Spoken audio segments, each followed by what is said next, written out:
Grabando. Todo eso que les estuvimos viendo está resumido en la formulita de la ecuación de Planck. ¿Qué tienen que saber ustedes de la ecuación de Planck? La constante de Planck que le van a encontrar en la tabla periódica. Acuérdense bien de trabajar con las unidades. La frecuencia de la radiación, por lo general en segundos a la menos uno o hertz. Velocidad de la luz, también constante que está en la tabla periódica. Y la longitud de onda. Tanto la longitud de onda y la frecuencia tienen que ser datos de su enunciado. En el primer parcial suelen salir siempre este tipo de ejercicios. Para las personas que ya las han cursado, sépanlo, que ya lo saben, digamos, aparecen estos ejercicios, son simples, así que traten de hacerlos bien, porque tienen 2 puntos o 1,5 puntos ya asegurado en el examen. ¿Bien? ¿Para qué queríamos saber nosotros la energía de una determinada radiación? Habíamos dicho que este concepto lo íbamos a relacionar con la propiedad de las especies metálicas para poder liberar los electrones de su superficie. Vimos que los electrones en la superficie metálica de algún determinado elemento, como por ejemplo el potasio, necesitamos hacerle llegar al potasio cierta energía para poder desprender sus electrones. ¿Bien? Entonces, por lo general nosotros vamos a tener un metal, la energía que necesitamos, y tenemos que comparar con la energía que tenemos. Si el valor de la energía de la radiación que nosotros tenemos supera la energía necesaria para poder desprender a los electrones serán liberados de la superficie y a su vez podrán adquirir velocidad. ¿Bien? Van a adquirir energía cinética. En el primer ejercicio, lo que habíamos visto lo vamos a volver a ver porque quiero que trabajen bien el tema de las unidades. En el primer ejercicio nos piden averiguar qué energía se necesitará para poder ionizar, es decir, para poder desprender electrones de 39,1 gramos de potasio. Sabemos nosotros que 39,1 gramos de potasio le corresponden a un mol de átomo de potasio, según lo que dice también la tabla periódica. Como es un mol de átomos de potasio, sabemos que 39,1 gramos es la masa correspondiente a 6,02 por 10 a la 23 átomos de potasio. ¿Y qué dato me dice el ejercicio? El ejercicio me dice que para poder ionizar un solo átomo, uno solo, necesito 6,91 por 10 a la menos 18 joule. Fíjense las unidades como están escritas. 6,91 por 10 a la menos 18 joule por átomo. Para poder ionizar un solo átomo necesito esa cantidad energética. Pero yo no tengo que ionizar un solo átomo. Yo tengo que ionizar 6,02 por 10 a la 23 átomos. Por eso planteo esta relación. Coloco los átomos acá en el numerador para poder simplificar después. Y además hago la conversión de Joule a electron-volt, que como les dije, las conversiones o están en la tabla periódica o bien van a figurar como una leyenda en el parcial. Así que esto no se lo tienen que saber de memoria, ni mucho menos. Sí, me interesa que esta regla la puedan ver y la puedan visualizar bien. Que de todas formas así han venido trabajando ustedes en integración 1. Entonces, por eso, si yo quiero ionizar un solo átomo de potasio, voy a tener que aplicar esa energía. Si yo quiero ionizar un mol de átomos de potasio, voy a tener que ionizar 6,02 por 10 a la 23 átomos. Para poder hacer eso necesito esa cantidad energética. ¿Bien?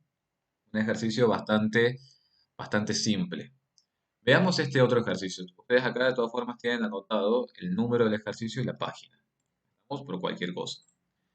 En el segundo ejercicio me piden averiguar si un fotón, es decir, la radiación de la cual yo dispongo, que tiene esta frecuencia, fíjense el dato y fíjense la unidad, me piden averiguar si el fotón de frecuencia 1,05 por 10 a la 15, segundo de las menos 1, es capaz de ionizar a un átomo y nos dicen que ese átomo tiene como primer potencial de ionización 7,6462 electronvolts. Esta es la energía que yo debo superar para poder ionizar y para poder desprender el electrón del átomo.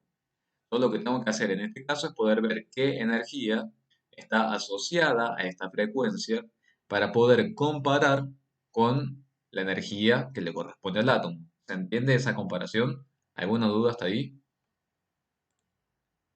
¿Estamos bien con esa aclaración? Entonces tengo el dato de la frecuencia. Si tengo el dato de la frecuencia, ¿qué tengo que calcular entonces?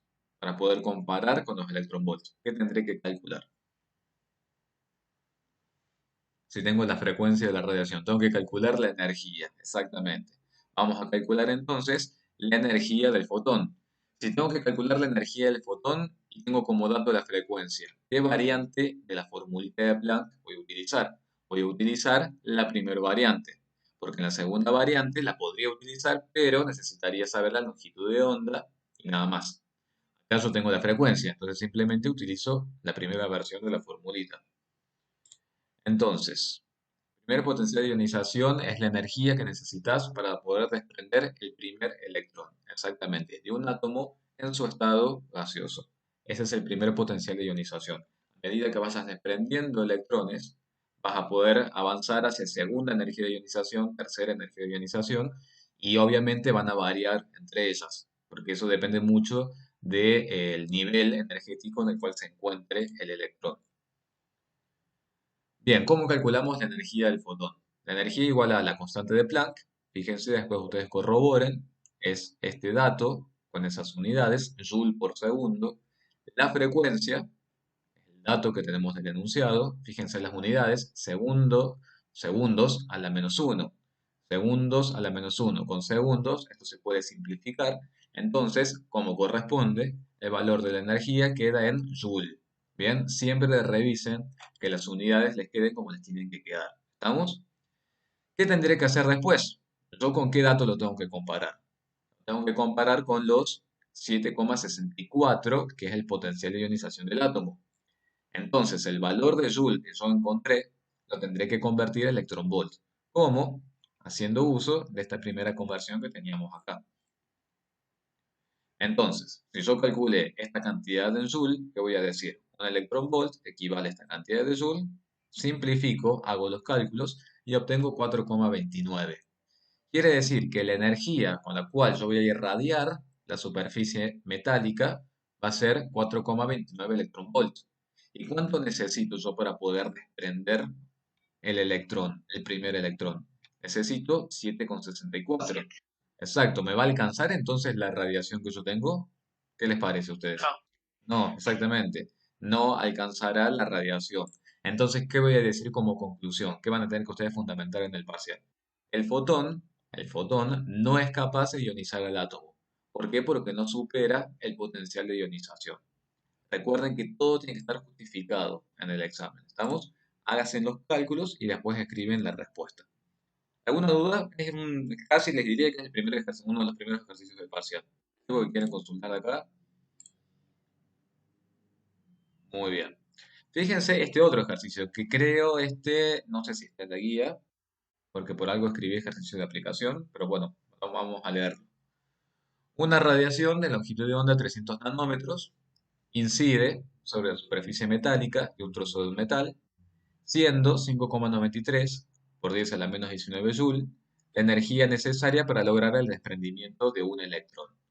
¿Qué datos tengo respecto a mi radiación? No tengo ni la frecuencia ni la energía. Tengo la longitud de onda. ¿Estamos? Cuidado también que en algún ejercicio puede ser que no les diga longitud de onda. Puede ser que les diga una radiación de 300 nanómetros. Entonces ustedes por la unidad se dan cuenta que se trata de la longitud de onda. Bien, entonces como siempre, acuérdense, como siempre el objetivo es calcular la energía de la radiación que yo tengo. En este caso no tengo la frecuencia, tengo la longitud de onda. Entonces, ¿cuál variante de la formulita de Planck me parece que podemos utilizar? Yo utilizaría esta segunda variante. ¿Por qué? Porque tengo la constante de Planck, acá es dato, tengo la velocidad de la luz, cuidado también con las unidades, y tengo la longitud de onda, 300 nanómetros, ¿bien? No está resuelto, por eso precisamente para que lo puedan ver ustedes. Simplemente es reemplazar los valores en la formulita y comparar obviamente con ese valor que está acá. Ahora, ¿qué precaución tendrían ustedes cuando vayan a reemplazar los datos en la fórmula? ¿Qué sería lo primero que tendrían que hacer ahí? Muy bien, ¿a quién tendría que convertir primero?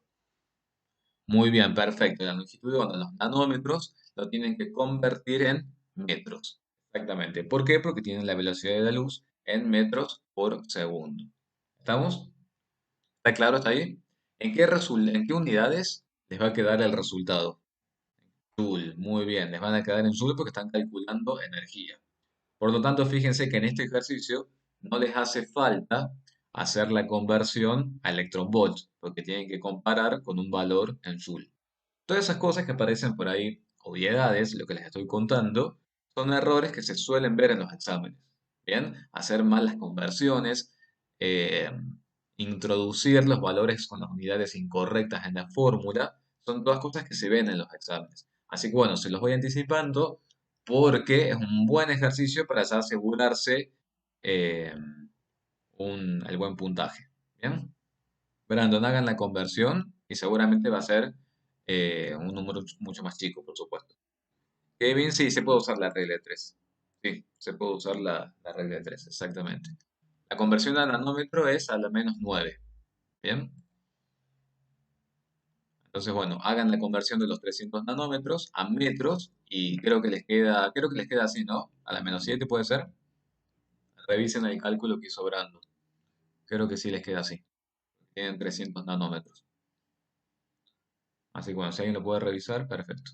Se entiende cómo pasar de nanómetro a metros, ¿no? Lo pueden hacer con la regla de 3 o lo pueden hacer con la relación de integración uno.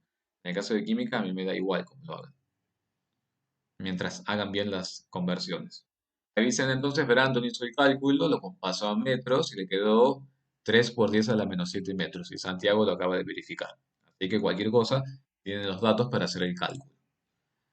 Bien, ¿para qué fue necesario estudiar las radiaciones? ¿Quiénes fueron los pioneros en estudiar las radiaciones? ¿Alguien se acuerda de los nombres de algunos científicos? ¿Quiénes fueron esos pioneros? ¿Quién fue la pionera, mejor dicho, en estudiar las radiaciones? Muy bien, perfecto, ella, perfecto, Marie Curie, exactamente. Y en estos modelos que yo les presento acá, por ejemplo, que son todos los modelos atómicos, ¿en dónde les parece que, cuál de todos ellos les parece que fue fundamental poder conocer las radiaciones y las cargas de cada radiación? ¿En cuál fue fundamental? Tienen varios modelos acá, ¿no? Tienen el más simple, el más complicado, el más sencillito. ¿En cuál fue necesario realmente conocer las radiaciones? Esto es repaso del teórico. Schrödinger, la ecuación de Schrödinger exactamente es la última versión, ¿bien? En donde se derivan los números cuánticos.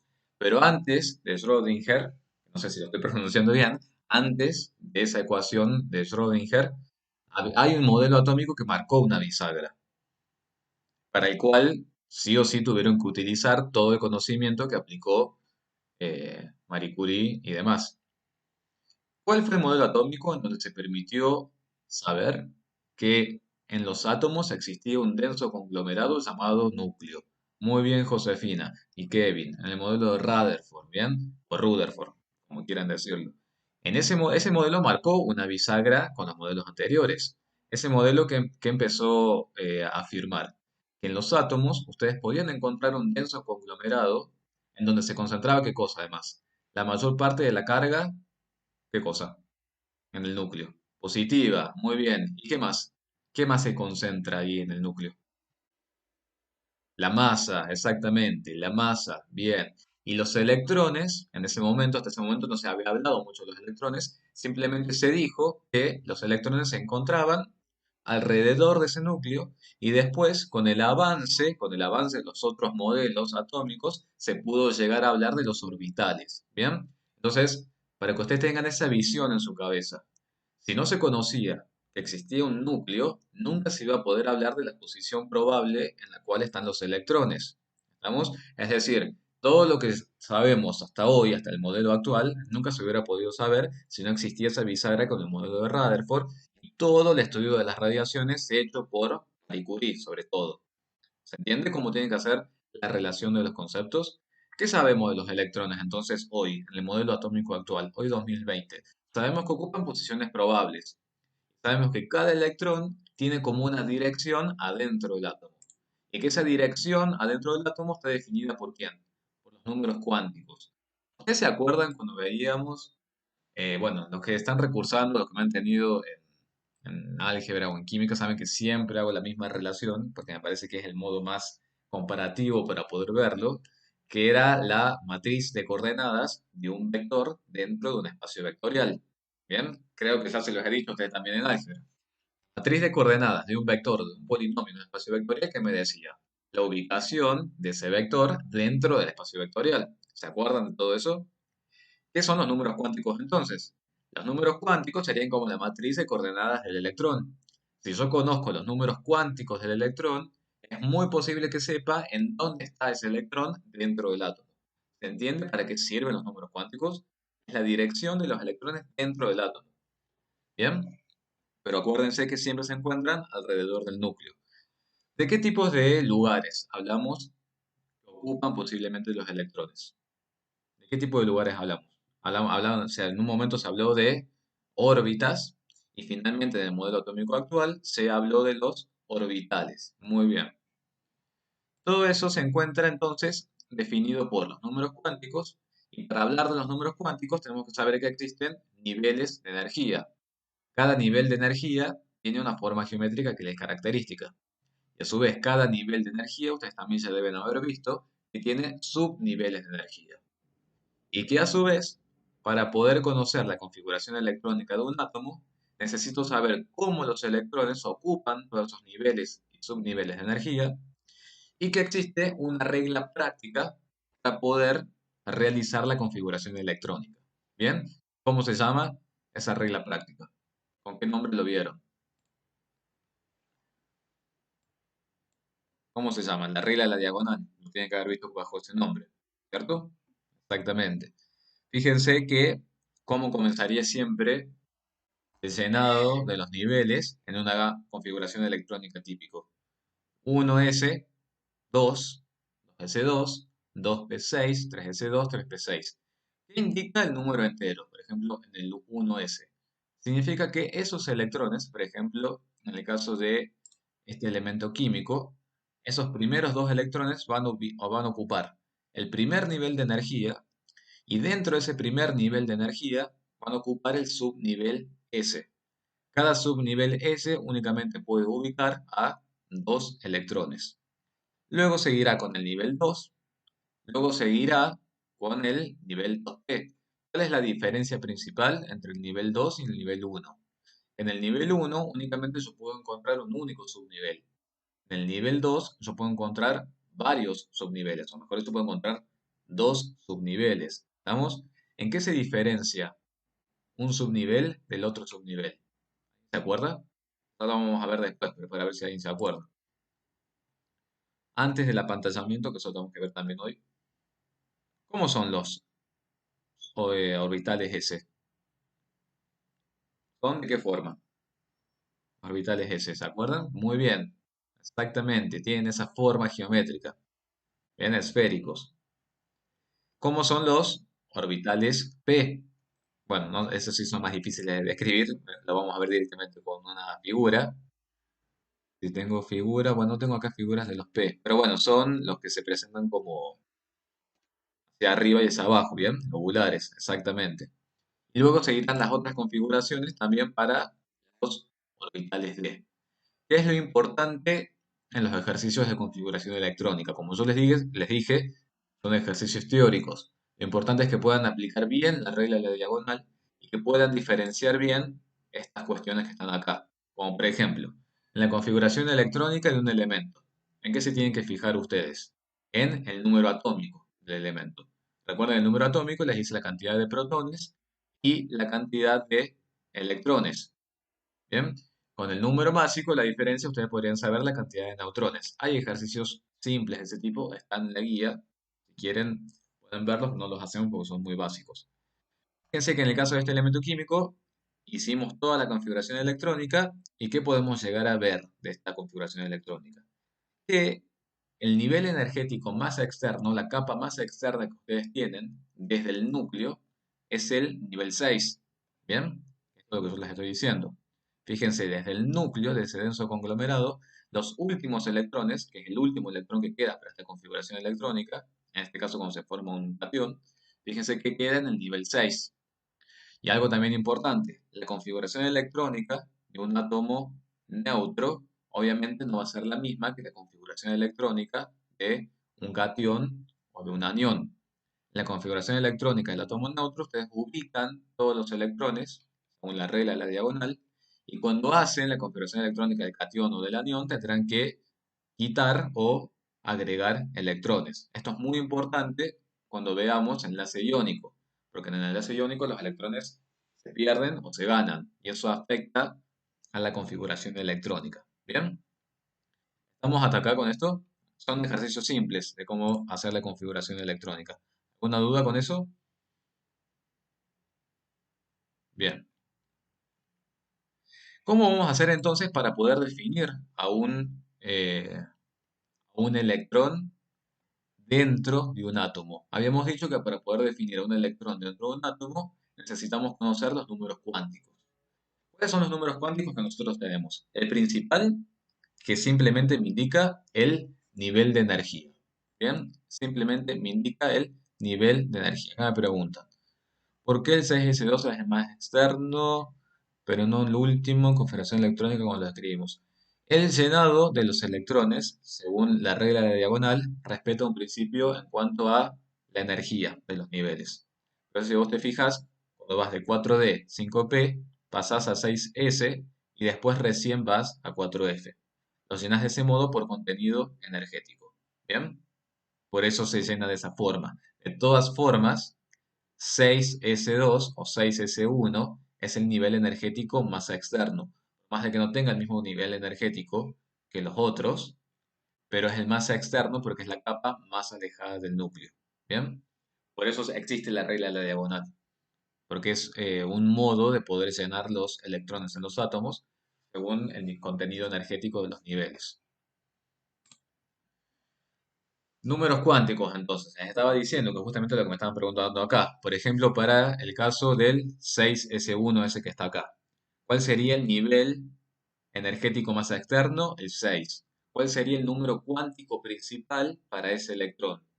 El número cuántico principal. El nivel de energía en el que está, es decir, el 6.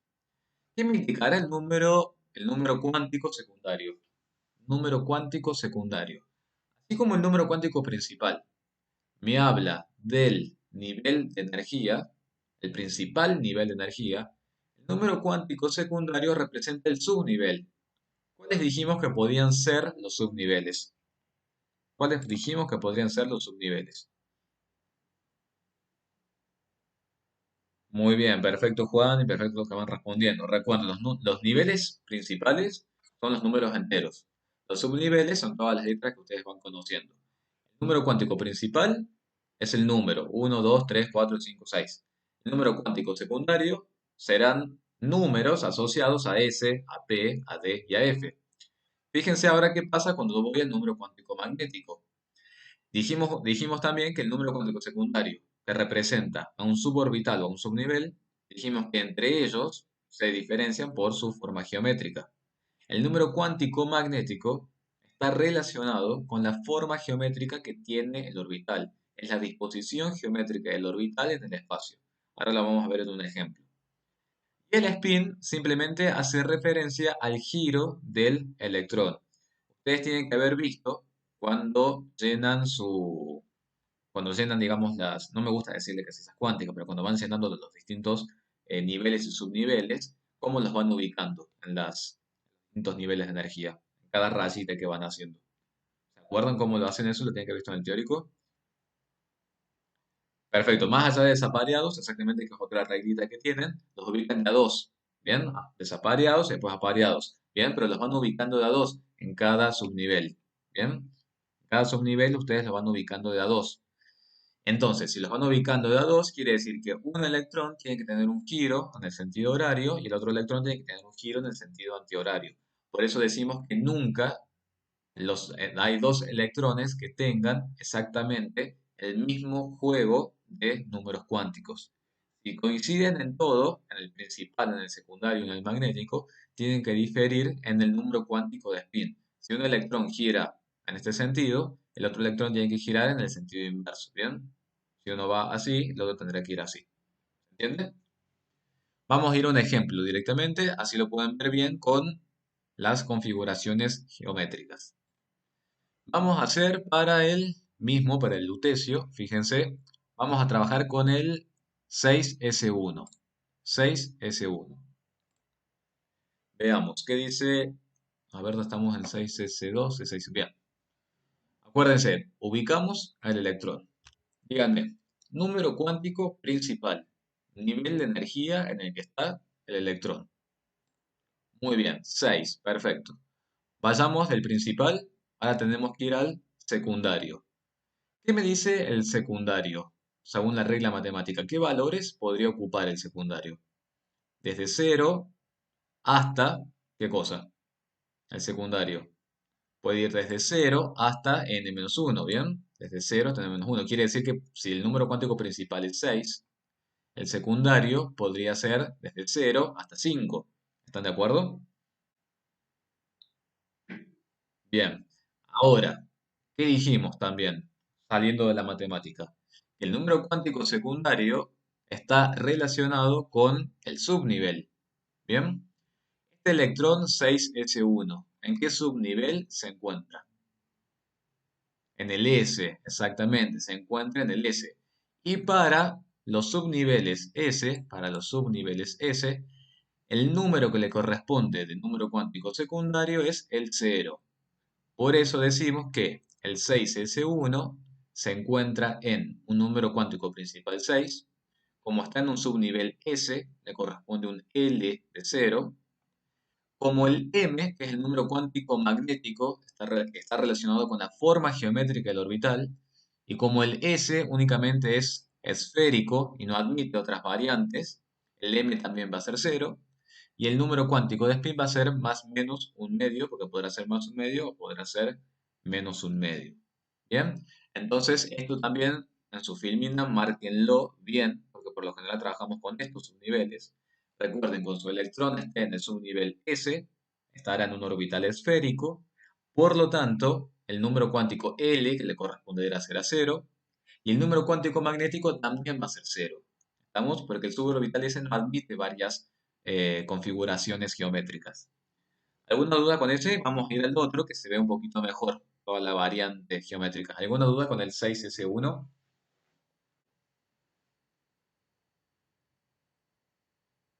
Perfecto, Mateo. Muy bien. Bien, veamos el 5D1. Veamos el 5D1. Primero, ¿en qué número cuántico principal o nivel de energía se encuentra ese 5D1? En el 5, perfecto. Ese es el número cuántico principal. 5, excelente. Vayamos al L, que es el número cuántico secundario. Matemáticamente, ¿desde dónde hasta dónde puede ir? Matemáticamente. Desde cero hasta n-1, es decir, desde cero hasta 4, ¿bien? Desde cero hasta 4. Ahora regresemos a química. ¿En qué subnivel se encuentra ese electrón? Ese electrón se encuentra en el subnivel D, exactamente. Para un subnivel D, el número que le corresponde, el número cuántico secundario, es 2. ¿Estamos? Pasamos ahora a M. ¿Con qué tenía que ver M? ¿Con qué estaba relacionado M? Con las distintas disposiciones geométricas del orbital en el espacio. Fíjense que tenemos los ejes Z y X, por eso estamos trabajando en el espacio, en la orientación del orbital en el espacio tridimensional. Bien, entonces, matemáticamente, M, ¿qué valores puede asumir? Matemáticamente hablando, ¿no? Desde menos L hasta L, perfecto, muy bien. Regresando entonces ahora a química. Si nuestro número cuántico secundario es 2, M entonces puede ser desde menos 2 hasta 2. Es decir, que puede ser menos 2, menos 1, 0, 1 y 2. Es decir, tenemos 5 números cuánticos magnéticos posibles. ¿Y a qué hace referencia cada uno de esos 5 números cuánticos magnéticos posibles? Hace referencia a las 5 configuraciones geométricas en las cuales podemos encontrar a ese orbital D en el espacio. Bien, fíjense que son distintas las configuraciones a lo largo de los tres ejes coordenados. Son las distintas ubicaciones en el espacio. Quiere decir que si yo les dijera, por ejemplo, que mi electrón en realidad se encuentra acá, en el 3D y Z, en el 3D y Z. Y diríamos que en el 5D y Z, acá no sería 3, sería el 5D y Z. ¿Estaría en qué nivel energético? 5. Como está en un subnivel D, estaría con un L igual a 2. Y como está en la configuración 3D y Z, ¿qué número cuántico magnético le corresponderá? Decimos, menos 2 para esta, menos 1 para esta, 0 para esta configuración, 1 y 2. Si mi electrón estuviera en esta configuración geométrica, estaría en 5, estaría en 2 y estaría en 0. Y el número cuántico de spin estaría en más menos un medio también. Ahora, si mi electrón estuviera ubicado en esta configuración geométrica o disposición espacial, ¿cuáles serían los cuatro números cuánticos? A ver si se animan a escribirlo. Si estuviera en esta última configuración geométrica. Muy bien, estaría 5, 2, 2 y más menos un medio. ¿Se entiende eso? ¿Está claro? ¿Alguna duda con los números cuánticos?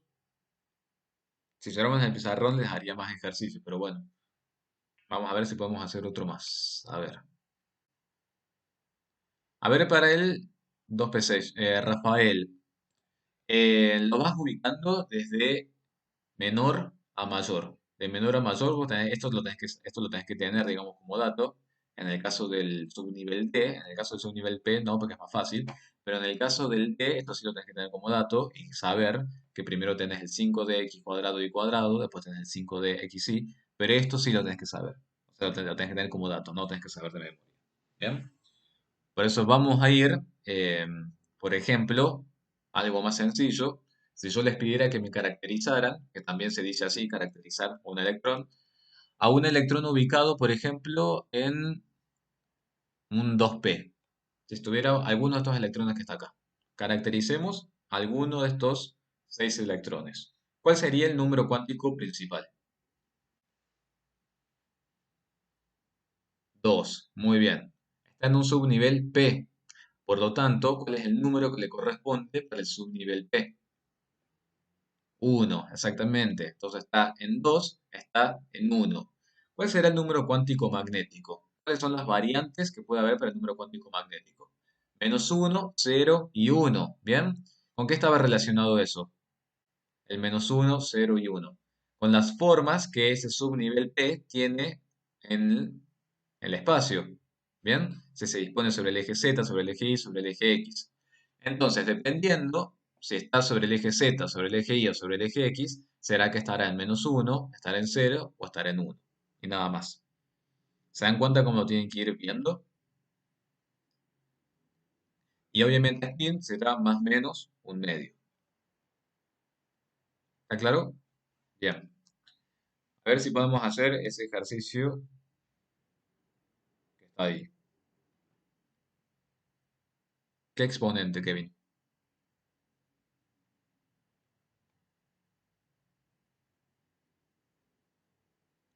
A ver si puedo entender la pregunta. ¿Este exponente o este exponente? Si es extra exponente, significan los electrones. Este que está acá, estos son los electrones. Estos son los electrones. Esto se entiende, ¿no? 1s2 significa la cantidad de electrones que como máximo están ubicados en el nivel 1s. En el nivel 2s están ubicados estos que están acá. ¿Eso sí lo ven? ¿De dónde salía hacer todo esto? ¿De dónde surgía hacer todo este desarrollo? De la configuración electrónica que yo hacía exactamente por la regla de la diagonal. ¿Bien? Ustedes saben que un subnivel S acepta como máximo 2 electrones. Un subnivel P en su totalidad de variantes acepta 6 electrones. Acepta 2 en X, 2 en Y y 2 en Z. ¿Cuánto acepta un subnivel D? En su totalidad de variantes. Acepta 10 electrones. ¿Por qué acepta 10 electrones en subnivel D? Porque acepta 2 electrones por cada configuración geométrica. ¿Bien? ¿Lo pueden ver eso? ¿Qué pasará con el F, con el subnivel F? ¿Cuántos acepta en total el subnivel F? 14, muy bien. Se acepta 14 electrones en total, el subnivel F. ¿Cuántas variantes geométricas podemos llegar a encontrar de ese subnivel en el espacio? 7. 7 variantes geométricas exactamente. Entonces imagínense lo complicado que puede llegar a resultar poder caracterizar algún electrón ubicado en un subnivel F, ¿no? Porque tendríamos que conocer gráficos mucho más complejos. Es precisamente porque ese subnivel es un poquito más complicado, entonces, bueno, tiene más variedad geométrica. Y esto que ustedes me preguntan acá, esto simplemente sale del desarrollo de cuádricas, ¿bien? Porque son configuraciones geométricas, por si alguien se quedó con la duda de qué significaba todo esto. Recuerden que todas las cónicas que nosotros vimos en dos dimensiones, cuando las llevamos a tres dimensiones, dan lugar a las cuádricas.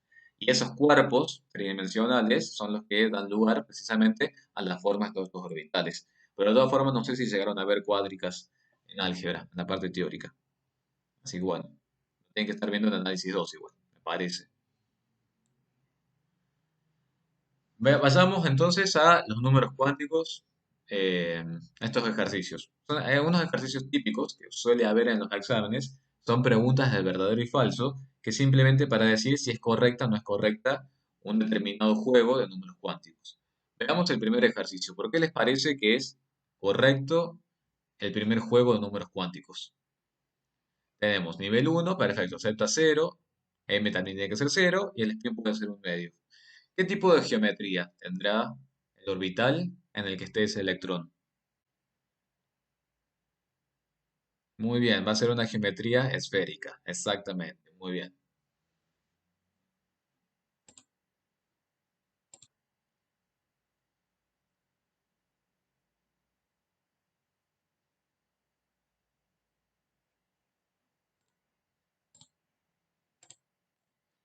Bueno, a medida que se vaya sumando gente, vamos a continuar.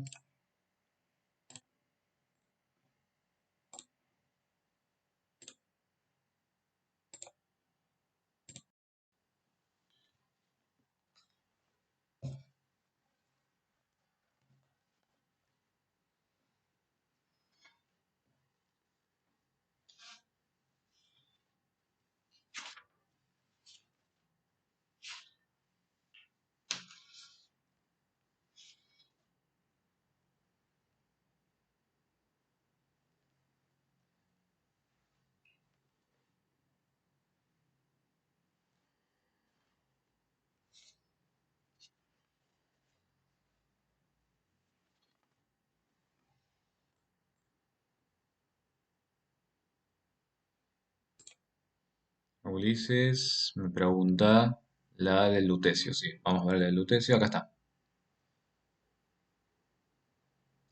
Kevin me dice los dos estarían mal, bien, ahí vemos por qué estarían mal los otros dos ejercicios. Ulises, en la del lutecio, ¿alguna duda con esa configuración?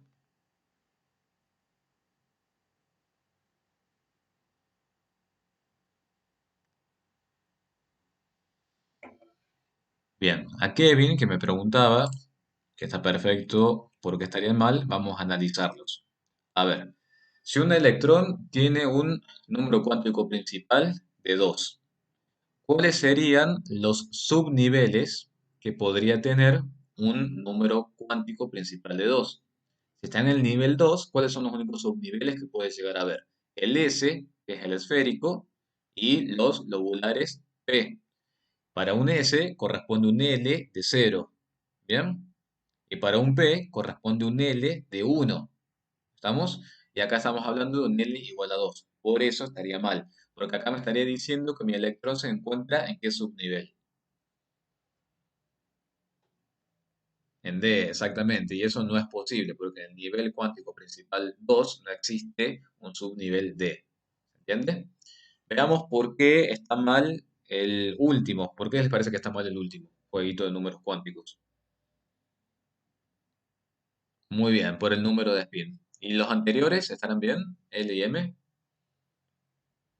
O sea, ¿es factible un juego de números cuánticos de ese tipo? Sí, perfecto. Están bien. Tengo un nivel energético 3. ¿En qué subnivel está ese electrón? En el D, muy bien. Y dentro del D, se encuentra en la configuración electrónica, la cuarta, en el 3D XZ. Tadeo, el número cuántico de spin es el sentido de giro del electrón junto con otro electrón. Si vos tenés dos electrones ocupando un nivel cuántico, uno tiene que girar en un sentido y el otro tiene que girar en otro sentido. Ese es el número de spin, es el giro del electrón. Y me dice Ulises, ¿por qué en la tabla periódica aparece 4F14, 5D1, 6S2? A ver, vamos a revisar. 14, 5D1, 6S2.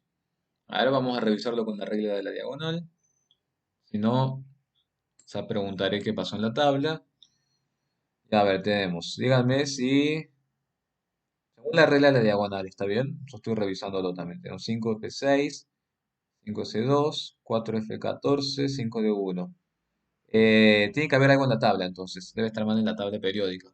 Porque, según la regla de la diagonal, yo lo veo bien. No encuentro error acá en la regla de la diagonal. Díganme si ustedes ven algún error, pero lo veo bien. Si no, se pregunto por qué en la tabla está distinto. No sé por qué en la tabla figura distinto. Pero acá me parece que está bien en la regla de la diagonal.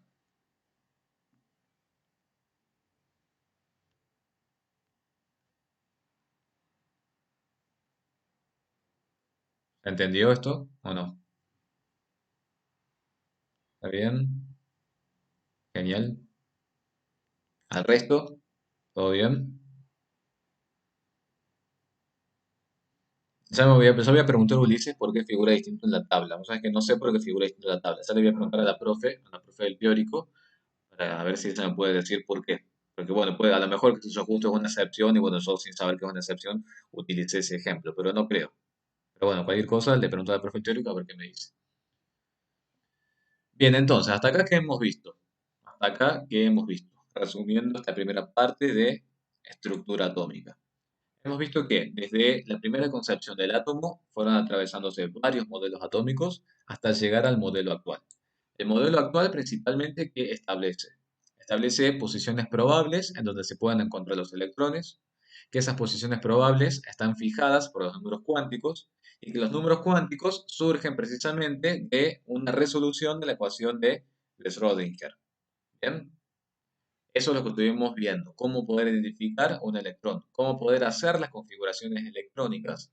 Y además de cómo poder hacer las configuraciones electrónicas, es poder precisamente diferenciar niveles energéticos externos, niveles energéticos internos, núcleo de un átomo, y bueno, y todo lo que vimos al principio sobre radiación.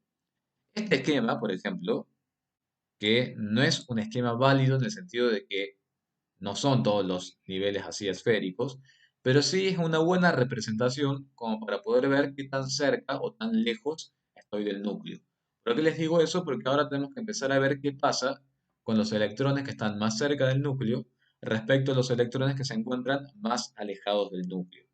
Eso lo vamos a ver en la otra diapositiva que ustedes tienen, en donde vamos a hablar de la tabla periódica. ¿Qué han visto ustedes de tabla periódica? Algo que me quieran comentar.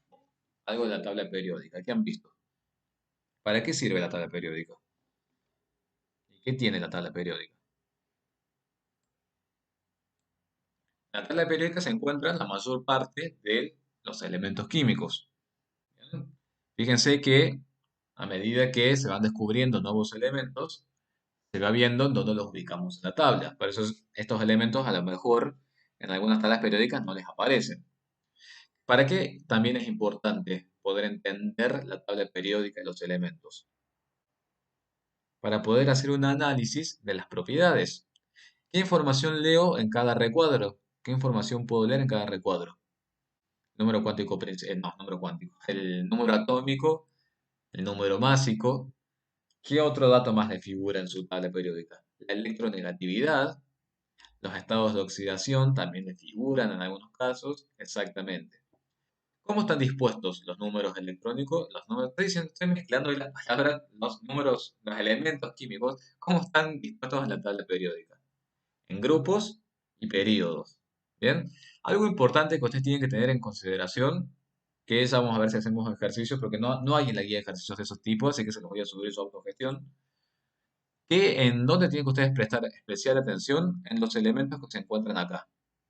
Estos elementos que se encuentran acá, si quieren pueden anotarlo, tienen el subnivel de incompleto. Bien, estos elementos que se encuentran acá tienen el subnivel de incompleto. Si ustedes se fijan, tienen una nomenclatura distinta. Vamos a verla una por una. Tenemos el grupo 1A y el grupo 2A. ¿Qué podemos decir genéricamente de estos elementos químicos? ¿Se trata de qué cosa?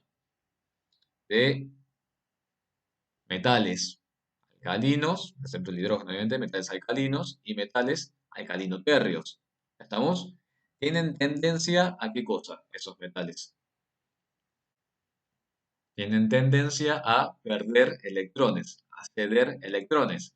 Electrones que luego serán cooptados por ¿quiénes? Por no metales.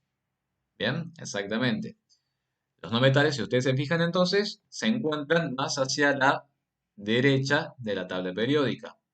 ¿Qué podemos encontrar en el grupo, en el último grupo? ¿Qué podemos encontrar en ese grupo? Bueno, los gases nobles. ¿Qué particularidad tienen esos gases nobles o inertes? Tienen la configuración electrónica más estable, por eso se dice que no tienen tendencia a reaccionar con nadie, por eso se les llama gases inertes. También podemos encontrar metaloides. ¿Qué son los metaloides?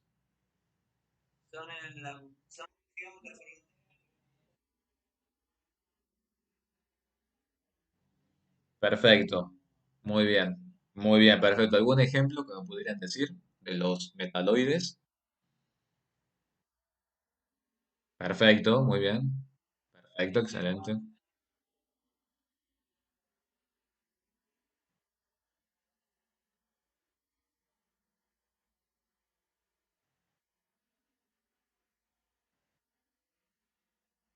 Perfecto, Pedro, muy bien, excelente. Entonces, estamos bien diferenciados en la tabla periódica en dónde se encuentran esos elementos químicos. Recuerden siempre, metales vienen a este extremo, no metales, inertes, metaloides. Y después tenemos elementos de transición. Anoten entonces, grupo 1A, grupo 2A. Fíjense qué pasa acá. Fíjense qué pasa acá, que como les digo, no hay ejercicio sobre eso en la guía, se los voy a subir yo a la autogestión. Fíjense cómo es la nomenclatura. 3B, 4B, 5B, 6B, 7B, 8B, 8B, 8B, 1B y 2B. Y recién después retoma con 1A, 2A, 3A, hasta llegar a 8A. ¿Bien? Como mi apellido. ¿Bien? ¿Qué particularidad entonces tienen estos elementos químicos? Que yo les dije que se pueden darse cuenta cuando hacen la configuración electrónica. ¿Qué particularidad tienen esos elementos químicos cuando hagan la configuración electrónica? ¿Con qué se van a dar cuenta? Que les falta. Muy bien, no completan el subnivel B. Si ustedes cuando hagan la configuración electrónica completan el subnivel B, van a saber que están obviamente hablando de elementos químicos en este sector de la tabla. Cuando les aparezca 5D1, 5D5, por ejemplo, van a saber que se tratan de elementos ubicados en este sector de la tabla periódica. Algo importante, antes de ir directamente a las propiedades de la tabla periódica, es poder ver la electronegatividad y la electropositividad. Ezequiel, Pablo, gas noble 8, así. Aunque no sé si soy tan noble, ¿eh? No sé si soy tan inerte. Eso, la verdad que tengo mis dudas. En ese sentido tengo mis dudas. Me parece que debería ser un poquito más inerte, pero bueno. No se imagina, esta semana ha sido de loco. Les digo que casi que no les iba a poder dar clases porque estaba teniendo problemas con internet y estoy enviando unos papeles al CONICET y bueno, no podía enviar los papeles. Son una semana de locura. Por suerte, hasta ahora no se ha cortado internet. Por eso si ven que se me corta la voz o algo, me avisan porque está muy mala la conexión acá en mi casa. Así que bueno, por las dudas. Bueno, les estaba diciendo, electropositividad y electronegatividad. ¿Con qué estará relacionada la electronegatividad? La electronegatividad es esa tendencia a que aceptar o a tener los electrones, a tener los electrones, muy bien. ¿En dónde estarán entonces ustedes viendo en la tabla periódica una mayor tendencia a la electronegatividad? ¿Hacia la derecha o hacia la izquierda? Muy bien. La electronegatividad siempre va a ir aumentando en este sentido, porque estos elementos tienen mayor electronegatividad. Y la electropositividad, ¿en dónde la van a poder observar ustedes? Siempre en la parte de los metales, exactamente. Si ustedes se fijan, la electronegatividad está muy relacionada con la energía de ionización. Todo lo que estoy diciendo es teórico, ya vamos a ir directo a los ejercicios, pero es como para refrescarles un poco lo que han visto en la parte teórica. ¿Qué era la energía de ionización? Es la energía necesaria para poder desprender un electrón de un átomo en su estado gaseoso. ¿En qué sector de la tabla periódica les parece a ustedes que voy a necesitar mayor energía para poder desprender un electrón? ¿Y en dónde prácticamente es imposible desprender los electrones? ¿En dónde les parece que es difícil primero? ¿Dónde les parece que es difícil? En los no metales, exactamente. En los no metales es difícil desprender un electrón, exactamente. ¿En dónde es imposible desprender los electrones? En los gases nobles, exactamente. ¿Y en dónde es más sencillo poder desprender un electrón? En grupo 1A y grupo 2A, exactamente. Entonces, cuando ustedes estudien todo esto, acuérdense siempre de estas relaciones. La electronegatividad está muy relacionada con la energía de ionización. La electropositividad a la inversa. ¿Estamos? ¿Alguna duda con ese concepto? Si yo les dijera, por ejemplo, en el caso del cloro. El caso del cloro me va a costar mucho poder desprenderle un electrón. Sin embargo, a lo mejor se puede hacer. Pero ¿por qué me va a costar mucho desprenderle un electrón? ¿Qué le falta al cloro para llegar inmediatamente a ser argón? ¿Le falta qué cosa? El cloro para hacer argón. Le falta un electrón. Entonces, imagínense, tratar de desprender un electrón del cloro es prácticamente imposible. No tan imposible como en el argón, obviamente, pero es prácticamente imposible. Entonces, cuando lo estudien, analícenlo siempre de ese modo. ¿Qué otras propiedades conocen de la tabla periódica? Que es lo que vamos a ver ahora, que es lo que tenemos que introducir. ¿Qué otra propiedad conocen ustedes de la tabla periódica? Otra propiedad. La atomicidad, que lo podríamos ver en el sentido del radioatómico. ¿Bien? El radioatómico, el radioiónico. ¿Con qué estará relacionado el radioatómico? Exactamente, Kevin, uno de los electrones, uno de los elementos los que es más fácil de desprenderles es el litio. Exactamente. El radio atómico está relacionado principalmente a la nube electrónica, la expansión o el dominio de la nube electrónica. Yo les pregunto, ¿qué dijimos que había en el núcleo del átomo? ¿Qué había en el núcleo del átomo? Masa y ¿qué más? Protones. ¿Bien? ¿Qué hay alrededor del átomo? Electrones. Muy bien. ¿Qué pasa con los protones y los electrones? Obviamente hay una atracción electrostática. Si la atracción es muy fuerte, si la atracción es muy fuerte, de tal modo que los protones atraen muy fuertemente a los electrones, ¿cómo les parece que va a ser esa nube electrónica? Va a ser más compacta, ¿lo pueden imaginar a eso? Si yo tengo protones, tengo electrones y lo atrae con mucha fuerza. El dominio de esa nube electrónica va a ser más pequeño, porque se va a compactar, se va a contraer. ¿Qué pasa si los protones no atraen tan fuertemente a los electrones? ¿Cómo va a ser esa nube electrónica? Exactamente, va a tener un mayor dominio, va a ser más dispersa. Entonces, en donde haya más atracción, ¿cómo será el radio? En donde haya más atracción, ¿cómo será el radio atómico? ¿Más pequeño o más grande? Muy bien, va a ser menor por la contracción de la nube electrónica. Bien. Todos estos conceptos de carga positiva en el núcleo, de electrones, que es la carga negativa, están relacionados con el número atómico, por supuesto, porque el número atómico es el que me dice cuánta carga positiva tengo. Y dentro del número atómico nosotros podemos hablar de una variante que es el Z efectivo, que es la carga nuclear efectiva, que ustedes la tienen que haber visto y nosotros obviamente lo vamos a repasar. ¿Qué entendemos por carga nuclear efectiva? Carga nuclear efectiva es verdaderamente la carga que percibe un electrón de parte del núcleo. Analicemos, por ejemplo, para el átomo de sodio. Para el átomo de sodio supongamos que consideramos los electrones acá en el nivel 1, que corresponderían al 1s2. ¿Qué carga va a percibir un electrón ubicado en el 1s2? ¿Cuál es el número atómico primero del sodio? ¿Cuál es el número atómico del sodio? Perfecto. Quiere decir que cada electrón ubicado en el 1s2 va a percibir una atracción ejercida por los 11 protones que se encuentran en el núcleo.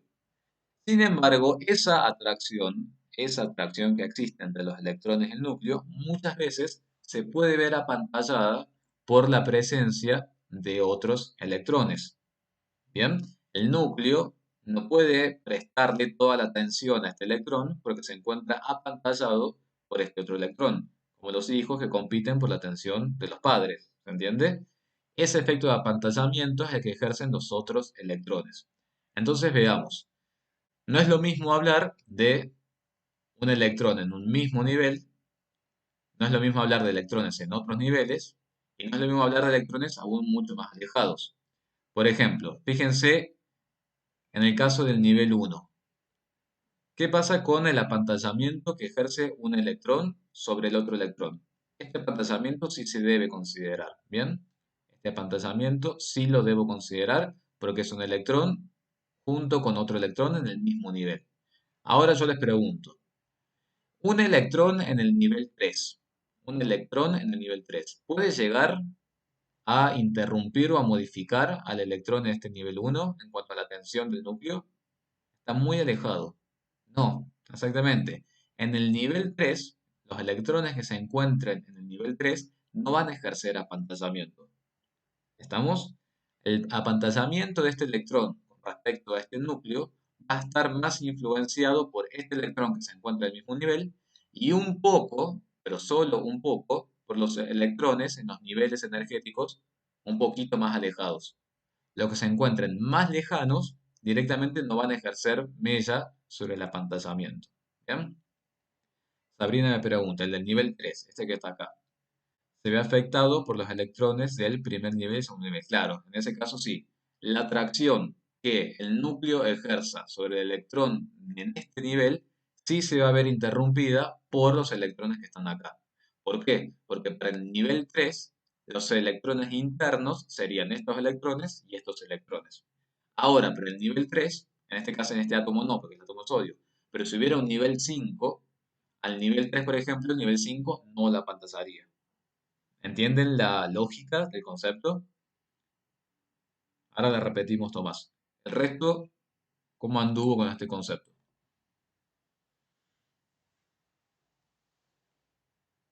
Mateo dice bien, perfecto. Tomás, ¿cómo es el concepto de apantallamiento? Veamos. ¿Qué dijimos que era la carga nuclear efectiva?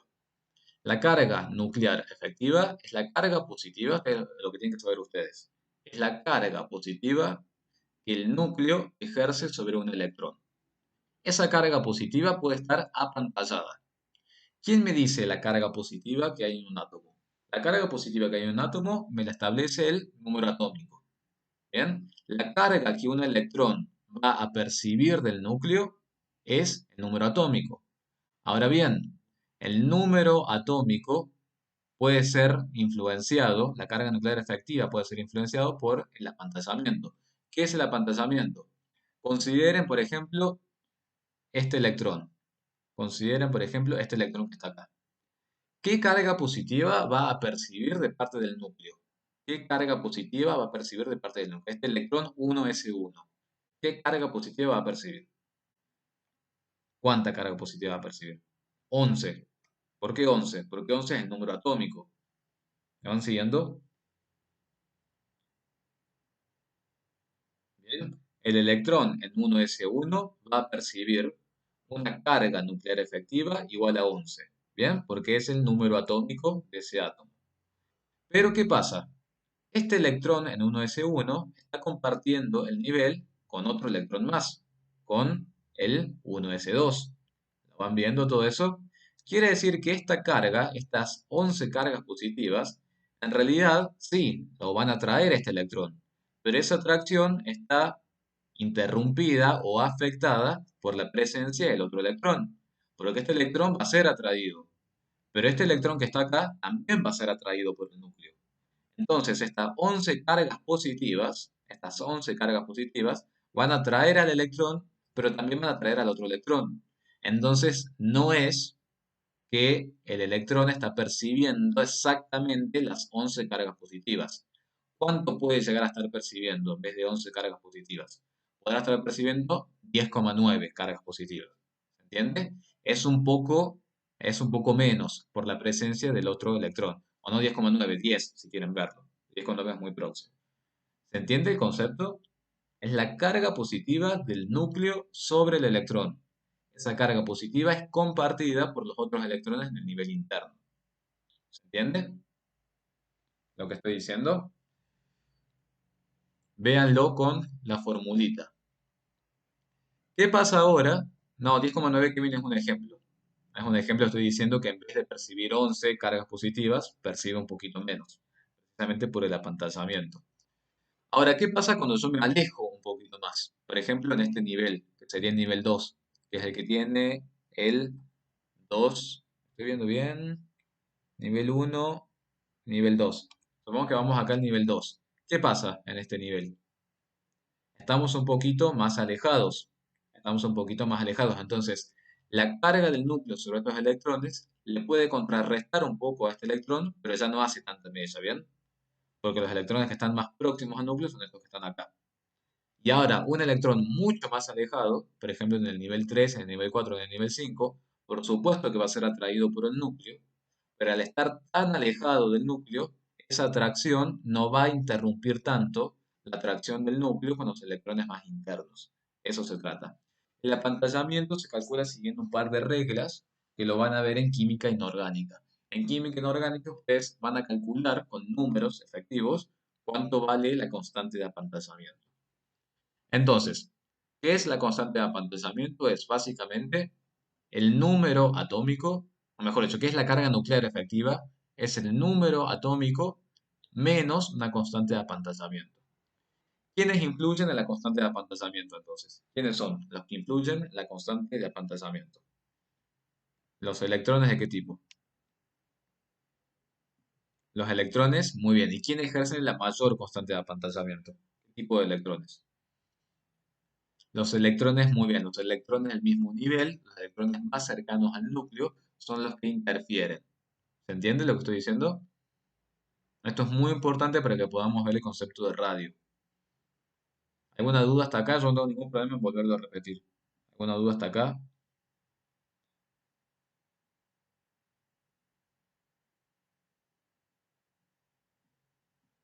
Los electrones del nivel 2 ¿afectan al largo los nivel 1? Sí, lo afectan, pero muy poco, en menor proporción. Los electrones del nivel 2 también están siendo atraídos por el núcleo, pero como están un poco más alejados, esa atracción no impacta tanto en la atracción hacia los electrones del nivel 1. Lo que más impacta en el apantallamiento son los electrones internos, no los externos. Por supuesto que a medida que nos vamos alejando, ese apantallamiento es cada vez menor.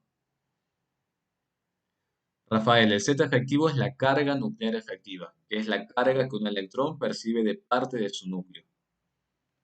Exactamente, tú dices, podríamos decir que no lo consideramos. Por ejemplo, si estamos en un nivel 1 y un nivel 5, prácticamente ahí no estaríamos considerando el apantallamiento. ¿Qué más me preguntan acá? A ver,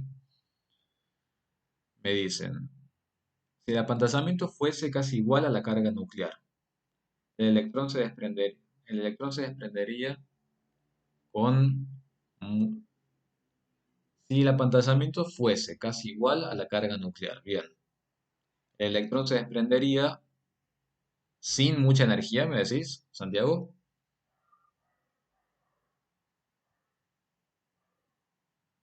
Bien, perfecto, acá vamos a diferenciar entre dos conceptos. Vamos a volver a la tabla periódica.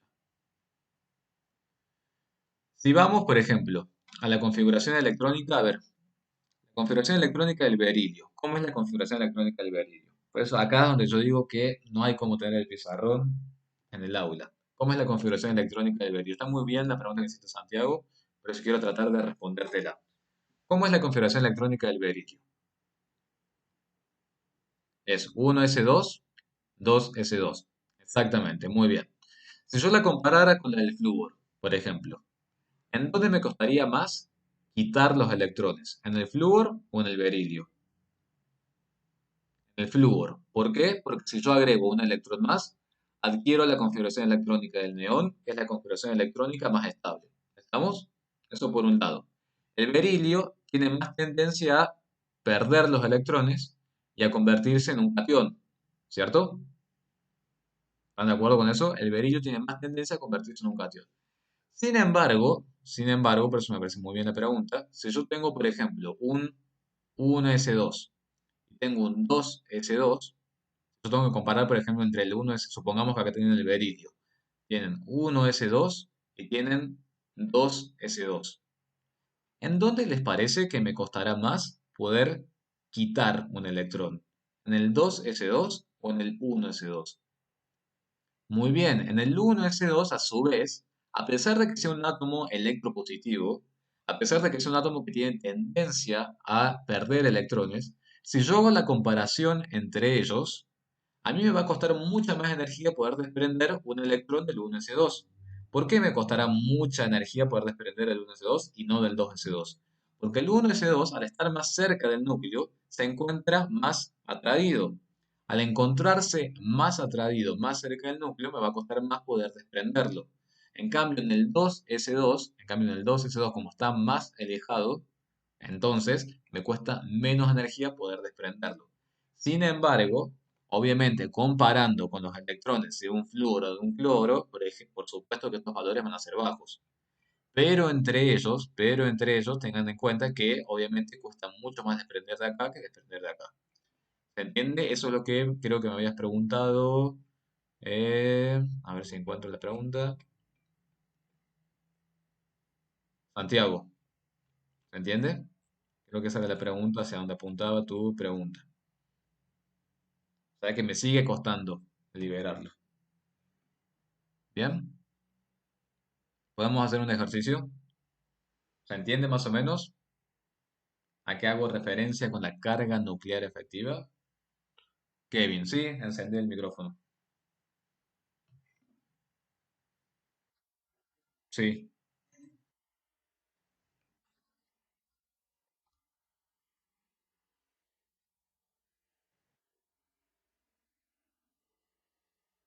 sí. Con- en cerca del núcleo. A ver, de nuevo, de nuevo. Sí, sí, sí. Te escucho.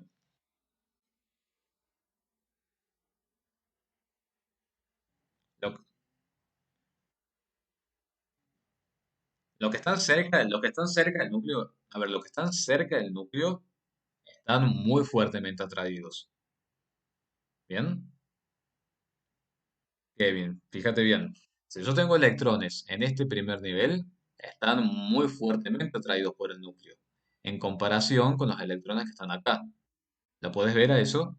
Cuanto más cerca yo estoy del núcleo, cuanto más cerca yo estoy del núcleo, más fuerte es la atracción, más intensa es esa atracción electrostática. ¿Entiendes? A medida que yo me voy alejando, la atracción es menor. Ahora bien, aquí iba el concepto de carga nuclear efectiva y de apantallamiento. Si bien la atracción entre estos electrones y este núcleo es fuerte, nunca llega a ser para este electrón, por ejemplo, una atracción de 11 cargas positivas netas. ¿Por qué no llega a ser una atracción de 11 cargas positivas netas? Porque esa atracción electrostática está siendo apantallada por la presencia del otro electrón. Este otro electrón, bueno, no te olvides, que también quiere ser atraído por el núcleo. Por lo tanto, esas 11 cargas positivas, de algún modo, como que se tienen que distribuir entre este electrón y este otro electrón. Por eso se dice que la carga nuclear efectiva del electrón nunca llega a ser completamente el número atómico, sino que es menos por el número de apantallamiento, por la presencia de los otros electrones. ¿Se entiende lo que estoy diciendo? ¿Cuál era la pregunta, Kevin? Sí, sí, puedo preguntarme, sí, sí.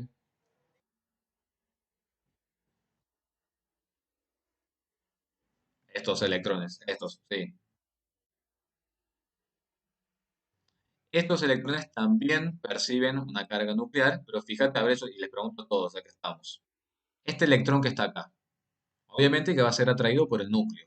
¿Quiénes ejercerían apantallamiento a este electrón? A este electrón, ¿quiénes ejercerían el apantallamiento? ¿Quiénes interrumpen la atracción? Y ya le respondo a todos los que me están preguntando en el chat. ¿Quiénes interrumpen? Exactamente, el nivel uno y el nivel 2. Bien, este electrón está siendo apantallado por esos electrones, para poder percibir las 11 cargas positivas. Ahora, ¿este electrón interfiere en algo a este electrón que está acá? No, exactamente. Este electrón que está acá únicamente está siendo apantallado por este otro electrón. En cambio, este electrón no influye en este electrón. Ahora fíjense la pregunta que les voy a hacer. Este electrón que yo estoy marcando, ¿le influye a este electrón que está acá? Sí, exactamente. Ese electrón sí le influye, exactamente. ¿Bien? Ese es el concepto Kevin. O sea, todos los electrones tienen carga nuclear efectiva. Todos los electrones son atraídos por el núcleo. Pero fíjate que va cambiando el apantallamiento.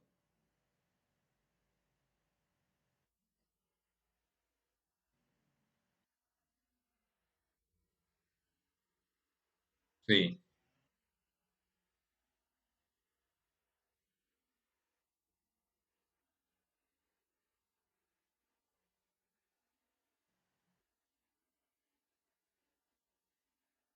exactamente, exactamente. Así es. Y por eso se pueden desprender más fácil, exactamente. Si vos tuvieras que desprender un electrón, por ejemplo, del 3p6, te va a costar, te lo puedes hacer, pero te va a costar menos que si tuvieras que desprender uno del 1s2. ¿Bien? Porque está menos apantallado.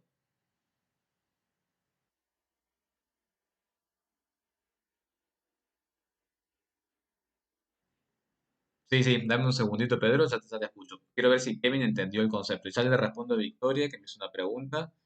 Ya te respondo, Victoria, y si no, envíamela por mail, por favor, a la pregunta, que me parece interesante. Y Tomás también, envíame si no les llego a responder, porque veo que hay varias preguntas, envían por mail. Kevin, volvemos a Kevin. ¿Está?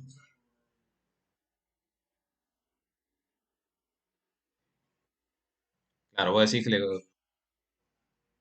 claro, exactamente. Vos siempre tenés que, imagínate el esquema. Si vos tenés un electrón acá, para poder llegar desde este electrón hasta el núcleo, para poder llegar desde este electrón hasta el núcleo, necesitas la presencia de todos esos electrones acá que están obstaculizando esa atracción. ¿Bien? Vamos a Pedro. Excelente, Kevin. Sí,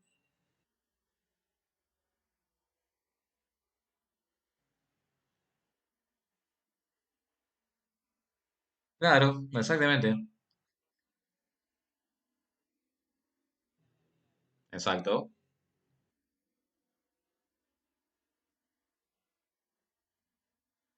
exacto.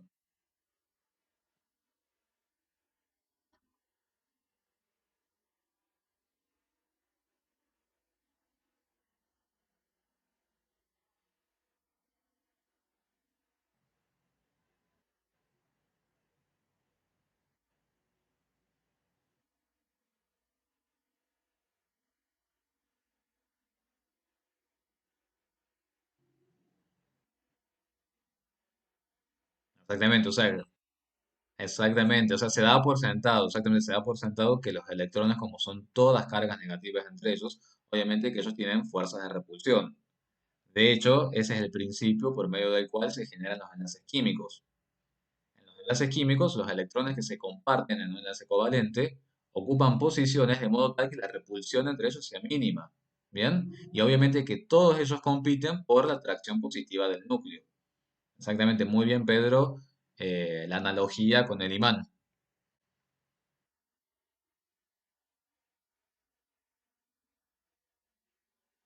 Sí,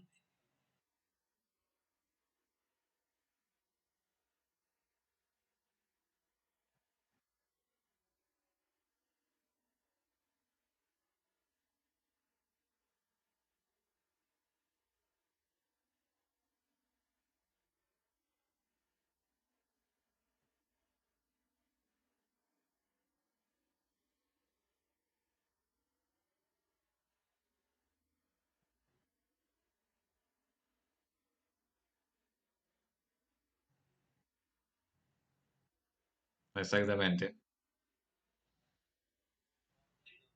Bien, son buenas analogías. Lo van siguiendo, Pedro, ¿no? Son buenas analogías lo que está planteando. Bien, está bueno poder hacer esas comparaciones. Excelente, muchas gracias, Pedro. ¿Se entendió más o menos todo lo que estuvo comentándoles Pedro? O sea que ya vieron enlaces en el teórico, en el práctico también no hemos visto enlace. pero en el teórico se han visto enlaces, así que bueno, ahí tienen para poder complementar, que me parece perfecto que hagan todos esos aportes. Veamos a ver si nos alcanza el tiempo, obviamente que nos queda, por supuesto, después tiempo de clase, pero bueno, estos temas son temas que son abstractos, temas que son a veces complicados o difíciles de ver. ¿Cuál es la idea? Que vuelvan a ver las clases después, tranquilos y tranquilas en su casa, tomen nota, vayan al libro, vayan a las filminas y la clase que viene obviamente me vuelven a preguntar. Pero recuerden, el concepto que les tiene que quedar es que la carga nuclear efectiva es cuánto de positivo recibe un electrón de parte del núcleo. Y nada más. Y de ahí salen todos los otros conceptos. Por acá creo que me preguntaban en el chat si la carga nuclear efectiva es lo mismo que la carga formal. La carga formal es un concepto que tienen que haber visto cuando hacían los enlaces químicos. En realidad la carga formal está asociada a la carga de un átomo cuando está en un compuesto. Así que no es lo mismo que carga nuclear efectiva. No confundan por las dudas esos conceptos. Y creo que por acá también me habían preguntado, ustedes me dicen bien, que creo que me decían en el caso del hidrógeno, creo que me planteaban si era uno de los que tenía menor radio. Puede ser que esa era la pregunta, que el hidrógeno tenía el menor radio atómico, si lo vemos en la tabla. ¿Qué les parece a ustedes qué pasa con ese único electrón que tiene el hidrógeno? ¿Cómo les parece que está respecto al núcleo? Ese único electrón que tiene el hidrógeno. ¿Cómo les parece que está respecto al núcleo? ¿Cómo será la atracción de ese uno respecto al núcleo? A Victoria creo que me había preguntado, ¿no? Exactamente, fíjense la atracción que puede llegar a haber entre el núcleo del hidrógeno y ese único electrón. Por lo tanto, ¿cómo les parece que será el radio de ese elemento?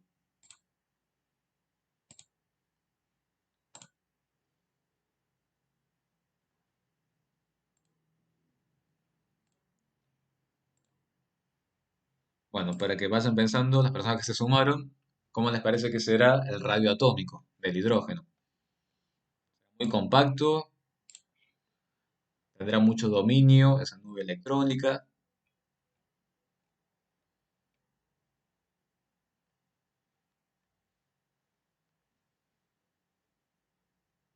¿Qué les parece? Átomo de hidrógeno.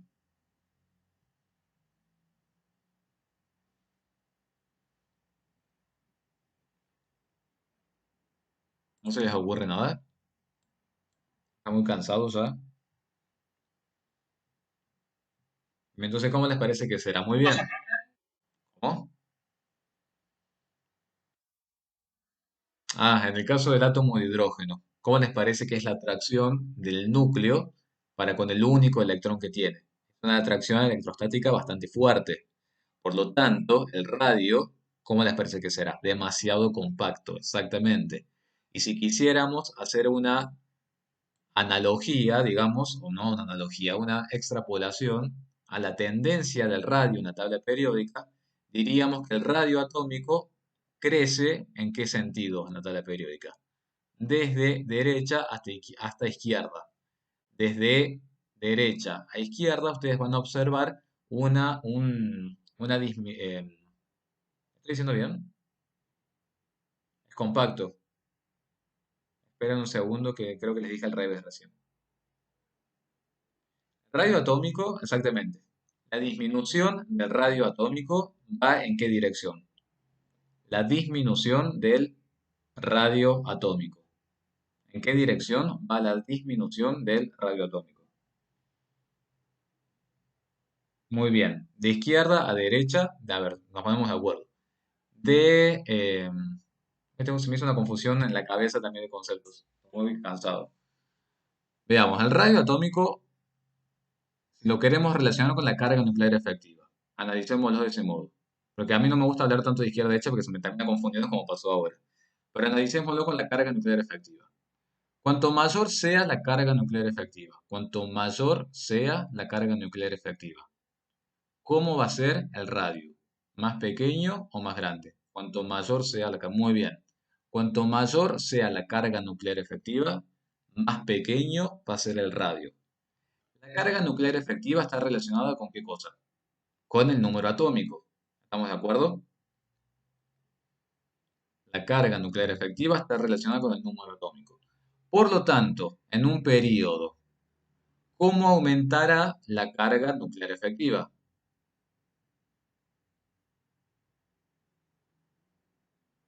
De izquierda a derecha, de derecha a izquierda, ¿cómo les parece a ustedes? En un mismo periodo. Si dijimos que la carga nuclear efectiva está relacionada con el número atómico, la carga nuclear efectiva exactamente va a aumentar en esta dirección. Entonces, si la carga nuclear efectiva va a aumentar en esta dirección, ¿qué va a pasar con el radio? ¿Hacia qué dirección va a aumentar el radio atómico? Exactamente, a la inversa. ¿Estamos? Bien. Entonces, vieron, a mí también si me trato de saberlo como regla mnemotécnica, se me confunden. Lo tengo que analizar por el tema de la carga nuclear efectiva. ¿Qué pasa en un grupo? ¿Qué pasa en el grupo cuando queremos hablar de radio atómico? ¿Cuál es el nivel energético mayor que podemos encontrar, por ejemplo, para el átomo de litio? ¿Cuál es el mayor nivel energético que encontramos en la configuración electrónica que hacemos? Bien, ¿qué pasa con el sodio? Exactamente, si yo voy a potasio, voy a rubidio, voy a cesio, voy a francio, ¿qué va pasando? Voy incrementando ¿qué cosa? Voy incrementando los niveles energéticos, voy aumentando el dominio de las nubes electrónicas, porque voy agregando cada vez más capas. Entonces, si nosotros decimos que el radio aumenta en esta dirección por una disminución de la carga nuclear efectiva, ¿cómo será en un grupo? ¿Hacia dónde va a aumentar el radio atómico?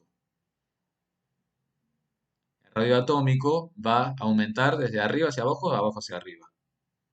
El radio atómico va a aumentar en esta dirección, exactamente. ¿Bien? ¿Lo pueden ver a eso? El hidrógeno sale de la tendencia, ¿no? Que puede ser por la pregunta que me hacía Victoria. Al hidrógeno lo estamos considerando aparte, no lo estamos considerando como parte de esta tendencia, precisamente porque el hidrógeno tiene un solo electrón. Entonces tiene una nube electrónica muy compacta. Damos entonces carga nuclear efectiva, lo vamos a repetir por las dudas.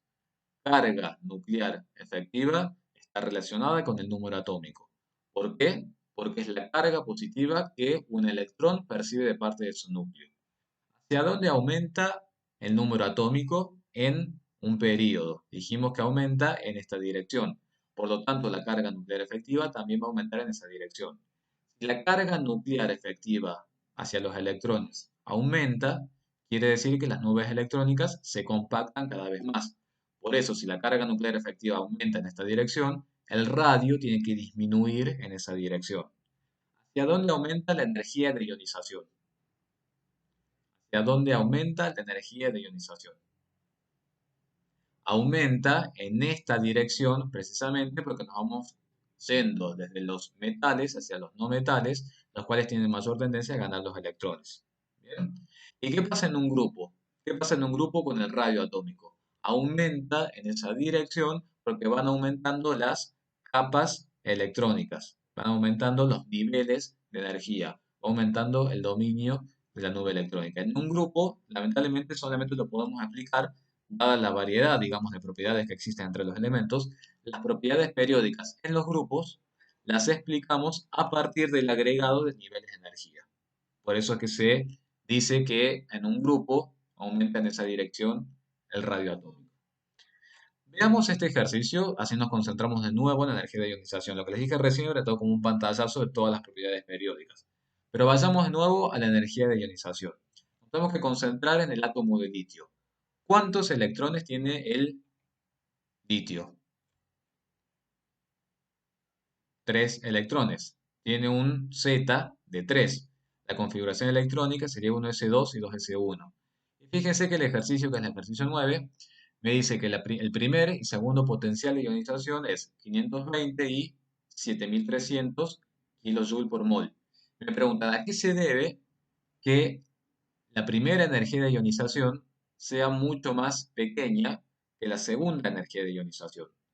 Si nosotros vemos la configuración electrónica del litio, la primera energía de ionización sería la energía necesaria para desprender a qué electrón, al 2s1. ¿Lo pueden ver? Cuando yo quite el electrón 2s1, la segunda energía de ionización va a ser para la pérdida de qué electrón, de uno de los electrones del 1s2. ¿Se entiende? Quedándome 1s1. ¿Por qué les parece a ustedes que cuesta más poder arrancar a un electrón del 1s que del 2s? ¿Quién presenta la mayor carga nuclear efectiva? ¿El electrón del 1s o el electrón del 2s? El electrón del 1s, exactamente. El electrón del 1s presenta mayor carga nuclear efectiva, porque se encuentra muy próximo al núcleo en relación al 2s. Por eso Ulises aumenta la carga nuclear efectiva. Siempre acuérdense, la carga nuclear efectiva es la carga que percibe el electrón de parte del núcleo. Si yo quiero desprender este electrón, voy a necesitar ¿cuánto? 520. Cuando yo desprenda este electrón y me quede la configuración electrónica 1s2, ahora voy a tener que poder desprender uno de los electrones que está acá, o este o ese. Este electrón se encuentra mucho más cerca del núcleo respecto a este otro electrón. Por eso me cuesta mucho más poder desprenderlo. ¿Se entiende? ¿Quién ejerce apantallamiento sobre este electrón que está acá? ¿Quién ejerce apantallamiento sobre ese electrón que está ahí? El otro electrón que está acá y un poco, pero muy poco, este electrón que está acá. Ahora, ¿quién ejerce apantallamiento sobre este electrón que está acá?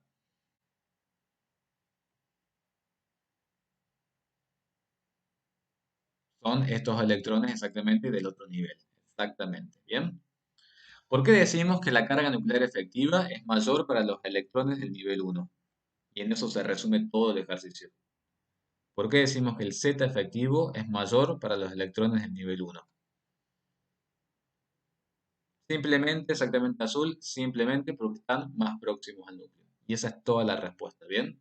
Más allá de los apantallamientos que se hagan entre ellos. Estos electrones están muy próximos al núcleo, ¿bien? A pesar del apantallamiento que tenga por ese otro electrón. Pero estos dos electrones, al estar muy próximos al núcleo, ejercen una muy fuerte atracción. Bien, sin embargo, entonces, bueno, eso es lo que les quería comentar justamente. Ustedes al litio, ¿cómo lo encuentran el litio si quisieran hacer un enlace? Lo tienen que haber visto en la parte teórica, si hicieran un cloruro de litio. ¿Cuántos electrones tiene tendencia a perder el litio? ¿Cuál es el estado de oxidación que puede ofrecer el litio? Uno, exactamente. Fíjense que prácticamente no se puede desprender el segundo electrón. Esto, como está escrito acá, el litio con dos cargas positivas no existe prácticamente, no trabajamos nunca. No existe en la naturaleza ni lo podemos provocar tampoco. Lo que necesitaremos es demasiada energía y eso convierte al proceso en inestable. Por eso siempre lo trabajamos como un ion monopositivo, como litio más. Por eso el estado de oxidación es uno nada más. Vamos a analizar ahora, vamos a analizar ahora qué pasa con los radios cuando tenemos cationes o aniones. Vamos a ver el concepto de carga nuclear efectiva cuando tenemos cationes o aniones. Bien, a ver, si yo les dijera el hierro, para que nos podamos entender, si yo les dijera el hierro, ¿qué número atómico tiene el hierro? ¿Qué número atómico tiene el hierro? 26, exactamente. ¿Cuál es el Z del hierro? 26. ¿Estamos de acuerdo con eso? Bien. Si fuera hierro como átomo neutro, ¿cuántas cargas negativas hay para ser atraídas por esas 26 cargas positivas? 26 también, si fuera un hierro neutro. Son 26 negativas para 26 positivas. ¿Cómo se llama este catión? ¿Cómo se llama ese catión? Catión ferroso. Bien. El catión ferroso, ¿qué Z sigue teniendo? El catión ferroso sigue teniendo un Z de 26 porque sigue teniendo 26 protones. Ahora, ¿cuántos electrones tiene ese catión ferroso? 24. Bien, eso por un lado. Quiere decir que hay 26 cargas positivas para atraer a 24 cargas negativas.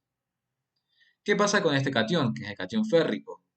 Sigue teniendo 26 cargas positivas, pero ahora son 23 cargas negativas las que existen. Son 23 cargas negativas las que pueden ser atraídas por los 26 protones. Entonces veamos en dónde les parece a ustedes que hay mayor contracción de la nube electrónica. ¿Qué pasa en este lado? Tengo 26 cargas positivas para atraer 24 cargas negativas. Y acá yo tengo 26 cargas positivas para atraer a 23 cargas negativas. ¿En dónde les parece a ustedes que va a haber una mayor atracción, una mayor concentración de la nube electrónica? En el férrico. ¿Por qué les parece a ustedes que va a haber en el férrico una mayor atracción o menor atracción? ¿En el férrico hay mayor atracción o menor atracción? O mayor contracción.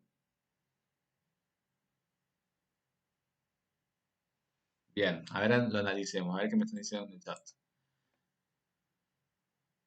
Me están diciendo hay mayor diferencia de cargas, tiene menos electrones. Exactamente. Bien, fíjense en el férrico. En el férrico son 23 cargas negativas atraídas por 26 positivas. Y en el otro tengo 24 negativas para ser atraídas por 26 positivas. ¿En dónde hay una mayor atracción? Si yo digo que hay una mayor atracción en el férrico, ¿cómo va a ser entonces el radioatómico? Muy bien. Si hay una mayor atracción en el férrico. Muy bien, va a ser un radio atómico menor, porque al haber mayor atracción, la nube electrónica se va a contraer. ¿Qué pasa en el ferroso? Yo tengo más cargas negativas para la misma carga positiva. Entonces, al tener más cargas negativas para la misma positiva, la contracción, ¿cómo va a ser? Menor. Bien, es decir, voy a tener un poquito más de dominio de la nube electrónica. Por lo tanto, ¿cómo va a ser el radio en ese caso? En comparación al férrico. Mayor, exactamente. El radio va a ser mayor porque tengo un poquito más de dominio. Me pregunta, ¿cómo sabe la cantidad de electrones que tiene cada catión? Yo, Sabrina, simplemente que digo, si el Z es 26 y tengo un catión ferroso, quiere decir que de los 26 electrones que tiene el átomo neutro, perdió 2 electrones, porque tengo 2 cargas positivas. Por eso entonces queda con 24 cargas negativas. Y el férrico, de 26 de electrones que tenía, pierde 3, por eso le quedan 23 electrones. Lo veo por la carga. ¿Estamos? ¿Se ve? ¿Qué más dijimos entonces? Si el radio atómico es mayor para el ferroso, ¿sobre qué electrones habrá una mayor carga nuclear efectiva? ¿Sobre qué electrones habrá una mayor carga nuclear efectiva? Sobre el férrico. ¿Bien? ¿Lo pueden visualizar a ese concepto? Misma carga positiva, distintas cargas negativas. Mayor atracción, mayor Z, menor radio. ¿Estamos? ¿Qué pasa en el caso de los aniones? ¿Qué pasaría si el hidrógeno fuera un catión? De hecho, Brandon, el hidrógeno existe como catión y son los protones. ¿Bien? En el caso del hidrógeno, al perder un electrón, queda como H más y es el protón. Veamos qué pasa en el caso de los aniones. Para el cloro y este anión, ¿cómo se llama este anión? ¿Anión de qué tipo? Anión cloruro, exactamente, es el anión cloruro, perfecto. ¿Cómo es el Z? ¿Cuál es la carga positiva para ambas especies? La carga positiva para ambas especies. 17 cargas positivas y 17 cargas positivas. Para el átomo de cloro neutro son 17 negativas, bien, la misma carga, positiva y negativa. Para el caso del cloruro, como es un anión, quiere decir que tiene un electrón extra. Por lo tanto, ahora tendré 18 electrones. Bien, ¿en dónde será mayor o menor la carga? Analicémoslo. Misma carga positiva, menor carga negativa, mayor carga negativa. ¿En dónde les parece que es mayor la atracción? ¿En el cloro o en el cloruro? En el cloro es mayor la atracción, exactamente, porque para una misma carga positiva tengo menos carga negativa acá que acá. Entonces, si acá es mayor la atracción, porque es mayor el Z efectivo, es mayor la carga del núcleo sobre esas cargas negativas, ¿cómo va a ser el radio del cloro respecto al cloruro? El radio va a ser menor. Como regla general, siempre el radio de los aniones es mayor que el radio de los átomos de los cuales provienen. ¿Estamos? Y en el caso de los cationes, ¿cómo será? El radio respecto al átomo del cual provienen. Exactamente, al revés. En el caso de los aniones, el radio es mayor que el del átomo del cual provienen. En el caso de los cationes, el radio es menor. ¿Se entiende? ¿Lo pueden ver? Hagan siempre los esquemitas y lo van a poder ver de esa forma. ¿Estamos? Hagamos un ejemplo más. Por ejemplo, para comparar ahora dos especies distintas, el cloruro y el anión sulfuro. ¿Bien? Si yo al cloro le agrego un electrón, ¿con qué carga queda? Si yo al cloro le agrego un electrón, queda con 18 cargas negativas. Muy bien. Si yo al azufre le agrego dos electrones para formar el sulfuro, ¿con qué carga queda? ¿Están de acuerdo con que queda también con 18? Bien. Ambos quedan con 18 electrones y 18 electrones. Bien. Son compuestos o especies isoelectrónicas que se les llama, porque tienen la misma cantidad de electrones. ¿Cómo voy a ver entonces el tema del radio? Dijimos que el radio atómico estaba relacionado con la carga nuclear efectiva, ¿cierto? Y que la carga nuclear efectiva está relacionada con el número atómico y también está relacionada con la constante de apantallamiento. ¿Me van siguiendo?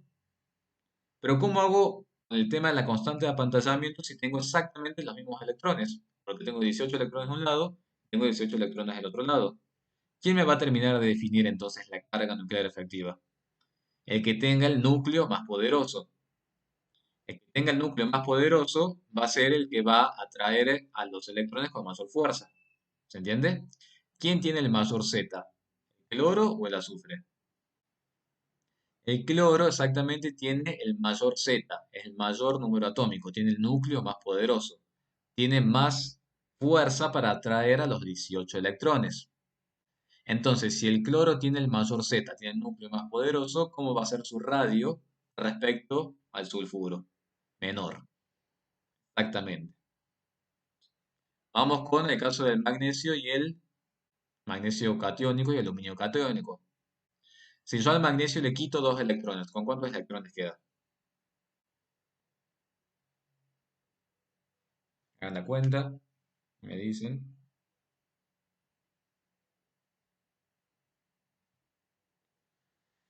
Y el aluminio, si yo le agrego tres electrones, no importa, Matías, no hay problema.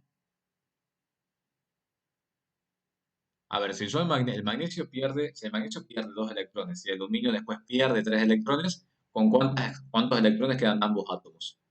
Ambos, los dos, con 10. Entonces, únicamente van a ser isoelectrónicos cuando ambos sean cationes. Si tienen la misma cantidad de electrones, el apantallamiento es igual. Entonces, ¿quién me va a definir el radio de esas especies? Al igual que antes. Muy bien, el que tenga el núcleo más positivo.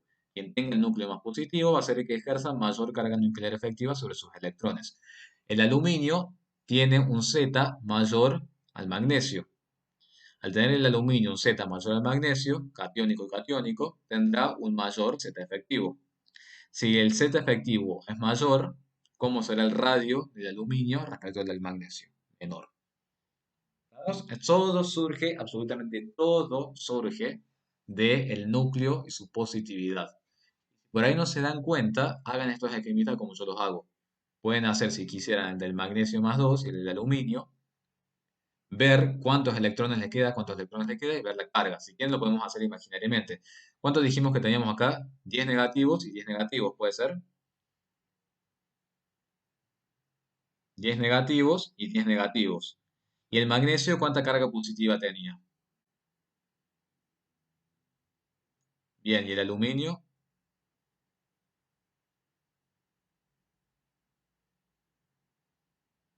Pero no puede ser, chicos, entonces. Si tenemos 10 negativos y 10 negativos, claro, el magnesio tiene, el aluminio es el que tiene 13 y el magnesio 12. ¿Está bien? Así me dijeron al revés.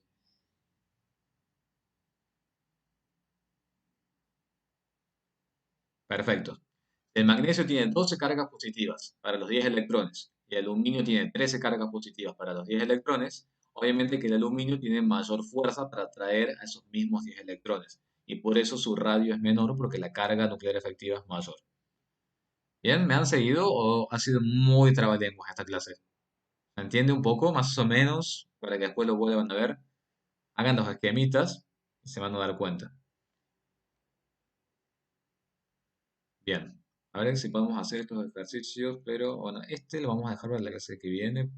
No, este lo podemos ver. Puede que si no dejamos para la clase que viene para no marearlos tanto. Perfecto, me alegra que se haya entendido porque bueno, yo hoy también estoy como medio perdido, como se dan cuenta, entonces bueno, me alegra que lo vayan entendiendo también junto conmigo. Ese es el objetivo. Eh, quiero ver un ejercicio que se los pueda decir, pero que no confundirlos tanto. Veamos el ejercicio 18. Vemos el ejercicio 18 y el ejercicio 19. Al 13, última, véanlo, tranquilos ustedes, y si no lo entienden, lo vemos en la clase que viene. No, no se los quiero dar ahora por las dudas, así que por las dudas no me entiendan ustedes, o yo no me puedo hacer entender, porque es un ejercicio que tiene sus cosas. Entonces, vamos a ver el 18 y el 19. La clase voy a ver si se la puedo subir hoy. Hubo un problema la semana pasada, porque por alguna razón no podía subir a YouTube y después de insistir, insistir, insistir, me di cuenta que en realidad lo mejor era subirlos al Drive. Así que bueno, pero si las puedo, se las subo hoy mismo. Este es uno de los ejercicios. Pueden hacer todos los ejercicios de la página, que les digo qué página es. Página 60. De la página 60, chicos, pueden hacer todos los ejercicios. Bien, que si se fijan, son pocos, no son tantos. Veamos este ejercicio, que es el ejercicio 18, justamente. ¿Cuántas energías de ionización tenemos en este ejercicio? Tenemos 5 energías de ionización. ¿Lo ven? 5 energías de ionización implicarían ¿qué cosa? Poder eliminar 5 electrones. ¿Me van siguiendo? Tengo E1, E2, E3, E4 y E5. ¿Estamos hasta ahí? Y nos piden decir cuáles serían los átomos, cuál sería el átomo que tendría efectivamente estas 5 energías de ionización. Vamos a hacer la comparación con algunos elementos que están acá y vamos a ir analizándolos. Veamos por qué no puede ser el litio. ¿Por qué no podría ser el litio? Al que le correspondan estas 5 energías de ionización. ¿Cuántos electrones tiene como máximo litio para poder eliminar? Exactamente. ¿Bien? ¿Por qué no podría ser el berilio? ¿Cuántos electrones tiene? Exactamente. Bien. Ya vamos a ver qué pasa con el átomo de carbono. Veamos qué pasa con el boro y el nitrógeno. El boro y el nitrógeno podrían ser. ¿Por qué no podría ser el carbono tampoco? A ver si se dieron cuenta. ¿Cuántos electrones tiene el carbono? Tiene 6 electrones exactamente. Y acá me están diciendo que son 5 valores para poder eliminar todos los electrones del átomo. Entonces, si yo tengo litio, berilio, carbono, boro y nitrógeno, tenemos exactamente. ¿Cuántos me habían dicho acá? Me habían dicho los 3 del litio, me habían dicho los 4 del berilio y los 6 del carbono. ¿Con quién me tengo que quedar entonces como para empezar a analizar? El boro, ¿cuánto tiene? 5 exactamente. ¿Y el nitrógeno? ¿Cuántos tiene? El nitrógeno tiene 7. Bien. Analicemos entonces cómo es el tema de la configuración. ¿Por qué podría ser efectivamente para el boro? ¿Y por qué no puede ser para el nitrógeno, por ejemplo? Dijimos que los descartamos y eso también los vamos a descartar. ¿Por qué para el boro sí pueden llegar a ser? ¿Cuál sería el primer electrón que yo tengo que eliminar del boro? Que debería poder eliminarse. El 2p1, exactamente. Para eliminar un electrón del 2p1, para ustedes, ¿es más fácil o más difícil que para eliminar uno del 2s2? Muy bien, es sencillo, exactamente. Entonces necesitaría un valor de energía de ionización que si ustedes se fijan no es tan elevado. Fíjense que tengo 801, o sea, no es tan elevado. Luego, ¿con quién tendría que seguir? Con los electrones del 2s2. Bien, podría eliminar a uno y podría eliminar al otro. Ustedes muy bien me dijeron que para eliminar estos electrones necesitaré más energía que para poder eliminar estos electrones que están acá. ¿Están de acuerdo con eso? Bien. Y a su vez, entre los dos electrones del 2s2, a su vez, entre los dos electrones del 2s2, ¿cómo les parece que pueden llegar a ser las energías de ionización de los dos?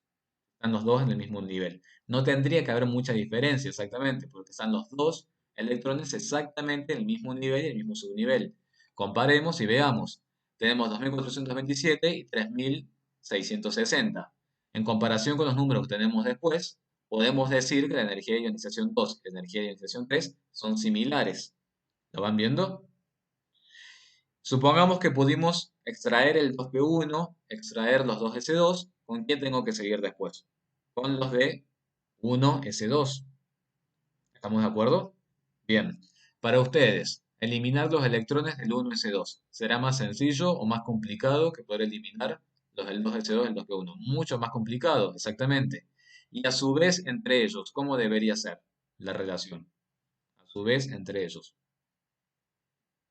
Aproximado, exactamente. Fijémonos entonces, tenemos 25.000 aproximadamente y 32.000. En comparación, obviamente, con nosotros, estos valores se pueden considerar que son aproximados y a su vez superiores a los otros. Entonces, por eso se puede llegar a decir que estas cinco energías de ionización le corresponden al boro y no le corresponden al litio y al berilio, ya sabemos por qué, y al carbono y al nitrógeno tampoco, porque supongamos que hubiéramos dicho que estas cinco energías de ionización le corresponden a los cinco electrones de valencia del nitrógeno. ¿Por qué ustedes ahí ya me hubieran dicho que no puede ser? Las cinco energías de ionización para los cinco electrones de valencia del nitrógeno. ¿Por qué ahí ya ustedes me dirían no, no puede ser? ¿Cuáles serían los primeros electrones que tengo que eliminar del nitrógeno? Muy bien, Matías. ¿Cuáles serían los electrones que tengo que eliminar del nitrógeno? Los que están en el 2p3. Para eliminar los tres primeros, entonces, los tres primeros, ¿qué tipo de energía de ionización tendrían que tener entre ellos? Muy bien, tendrían que tener energías de ionización parecidas. Sin embargo, si comparamos los valores, la energía de ionización 1 es muy distinta a la energía de ionización 2. Por eso al nitrógeno ya lo podemos descartar. ¿Vamos? Lo mismo pasa con el carbono, si queremos hacer un análisis en cuanto a cantidad de electrones. El litio y el berilio directamente ya los podemos descartar porque tienen menos electrones de lo que realmente necesitamos extraer. ¿Se entiende la idea de este ejercicio?